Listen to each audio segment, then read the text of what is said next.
રાજ્યમાં નકલીનો જાણે કે રાફડો ફાટી નીકળ્યો છે ત્યારે અમદાવાદમાંથી એક નકલી પોલીસ સબ ઇન્સ્પેક્ટર ઝડપી લેવામાં આવ્યો છે। અમદાવાદ ક્રાઇમ બ્રાન્ચે નકલી પીએસઆઈની ધરપકડ કરી છે। હિમાંશુ પંચાલ નામના નકલી પીએસઆઈની ક્રાઇમ બ્રાન્ચે ધરપકડ કરી છે। જિગ્નેશ પટેલ જોડાઈ ગયા છે ફોન લાઈન પર। જિગ્નેશ, આ નકલી પીએસઆઈ છેલ્લા કેટલા સમયથી આ રીતે નકલી પોલીસ ઓફિસર બનીને ફરતો હતો? કેટલા લોકોને છેતર્યા છે? કોઈ વિગતો સામે આવી?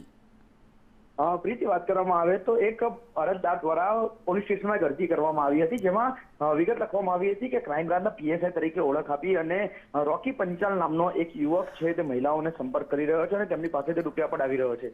જ્યારે આ અંગે ક્રાઇમ બ્રાન્ચે તપાસ કરી ત્યારે હકીકત સામે આવી કે જે રોકી પંચાલ નામે ઓળખ આપનાર યુવક છે તે હિમાંશુ પંચાલ છે અને તે પોતાના અલગ અલગ સોશિયલ મીડિયા પ્લેટફોર્મ પર પીએસઆઈના યુનિફોર્મ સાથેના ફોટા અને પોતાની ઓળખ પીએસઆઈ ક્રાઇમ બ્રાન્ચ અને ગુજરાત પોલીસમાં ફરજ બજાવતો હોવાની પોતાની ઓળખ આપતો હતો અને સાયબર ઓફિસર તરીકે પોતાની ઓળખ આપી અને ખાસ કરીને યુવતીઓને ટાર્ગેટ કરી તેમની પાસેથી રૂપિયા પડાવતો હતો।